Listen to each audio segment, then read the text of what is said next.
It was a season to remember for Friendship Collegiate football as the Knights won their first DC state title in 4 years, knocking off H.D. Woodson in the DCSAA Class AA title game, a win that capped a campaign where Friendship did not lose to a local team. The Knights took the lead in that contest with a touchdown the first time they touched the ball. When he joined me on the final drive, I asked Friendship head coach Mike Hunter how important it was to score on the first drive of the game and put H.D. Woodson in chase mode. Well, we knew we wanted to jump out on them early. Offensively, we saw some things on film that we could kind of take advantage of. So we were able to do that early, on the first drive. And we knew once we get a lead on most teams with the way our defense and special teams are playing, that it puts us in position to be successful. And most definitely it did. And that defense, maybe their best performance of the year, all things considered. You shut out a really good team. Where did that defensive performance come from? It comes from the players and the coaches. They do a really good job of, paying attention to details, paying attention to the little things, film study, really working hard in the off season. We had a bunch of older guys who have been playing for 2 or 3 years, so they were comfortable with what we were doing. And, they just wanted to put the team on their back. And, again, all we had to do was get a couple of touchdowns in most of our games, and we knew we would be in good shape to come away with victories. And it's funny, you talk about that leadership, and Vaughn Taylor, defensive end, he was named the MVP of the game. And it's funny in Mark Giannotto's story in the Post, he had a quote in there, I think just some sideline chatter, but Vaughn saying, they ain't going to score on us after Demas scored the touchdown. Talk about his performance both on the field as a player and leading that defense on that day. Vaughn's a heck of a kid. He's a great student in the classroom. He's a role model in the school. He's not a kid that gets in trouble. So he's the kind of kid that we want here at Friendship, that we build our programs around. And he's a guy that's the first one in, to workouts, to practice. He stays after if he has to. He's going to do everything you ask him to do. And I couldn't be happier for Vaughn, with the season he's had and, his future that he has moving forward. And in something like that, was that at all out of character on the sidelines to kind of make a proclamation like that and everybody follows?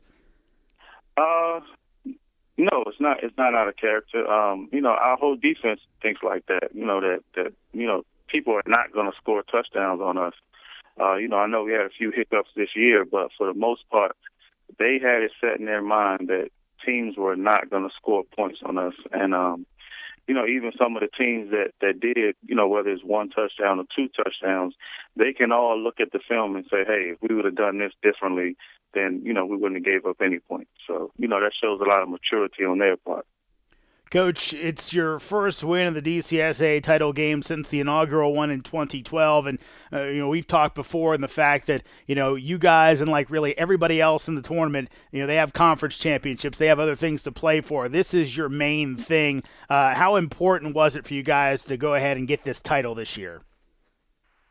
It was important for us, just in the sense that, it was something that our kids really worked for. And us not having a conference championship, this was kind of the game that you look forward to, that you wanted to go out on top. And our kids, they've worked hard since January to get to this point, and, they just weren't going to be denied. Most definitely. Talking to Mike Hunter, head coach of the Friendship Collegiate Knights, the DCSA AA state champ after their win over H.D. Woodson. Coach, you had a little interesting thing in the schedule this year. You had a double bye after your win over Gilman leading into your matchup with Silver Oak. And really, Coach, it seemed like after that bye, you guys came out like a house of fire. What was the reasoning behind it, and did it work to what you were expecting coming out of that little rest in the middle of the season? Well, it wasn't intended to be a double bye. What we did was we took, 2 teams that we were scheduled to play earlier in the season that they also, are independent teams in National Christian and Silver Oak. And, I asked those coaches, can we potentially move the game back, to later November so that we wouldn't be sitting around so long waiting for the DCSAA playoffs. Unfortunately, Eastern Christian dropped their program, so that's what caused the double bye. It was really just supposed to be a 1-week bye, but it did help us get healthy.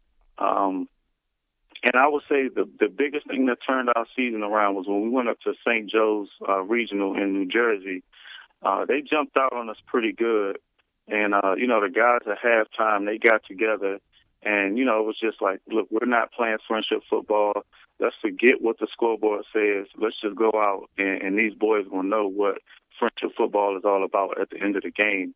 And from the second half of that game until the end of the season, I believe we only gave up 9 points to an opponent. Our offense was able to get clicking as well. Yeah, and obviously some of the scores you put up, 50-plus points in some of those games, good performances there. You mentioned the 2 losses this year. Both came to out-of-town competition, both Jersey schools, I believe. Is there a nice thing, kind of a special feeling that you guys were able to go undefeated against the locals this year? Yeah, I mean, it feels good. Obviously we wanted those 2 games, and, 2 teams we lost to are really good programs. St. Joe's Regional just won their district or state championship up in New Jersey for their classification. And the Hun School is a prep school, and they finished the season 9-0, I believe, this year. So, just for us to get on the field and compete with 2 teams of that caliber, it prepares us for when we play teams locally.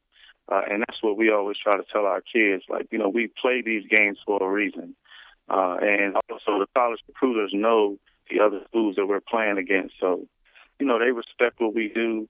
And it's just, it prepares our kids for teams like H.D. Woodson, for, Carroll and so forth and so on. Coach, one last one for you. In reading up on your school, it's such a special school, and basically it's about getting kids into college and getting them through, and sports is kind of a vehicle to that end, getting kids opportunities. So maybe a little bit different focus than some other schools. In that vein, what is the next step for the Friendship football program? What are you guys looking to in the future as you keep building this thing up? Just to continue with that model, like I said, and like you read up, the reason we have athletics here is strictly just to, be a vehicle to help kids pay for college and graduate with college degrees. And that's it. The championships are nice, and, the trophies, they sit somewhere in the trophy case around here. But, after Monday, when, the principal came down and congratulated the kids, we're moving on to 2017, trying to get the 2017 class into schools. So, that's our real championship day is signing day. We make a pretty big deal about it here because we want to celebrate our kids. That was Friendship head coach Mike Hunter. Hear interviews like that one every week during the football season on my show, The Final Drive, which can be found right here on DMVSTREAM.COM.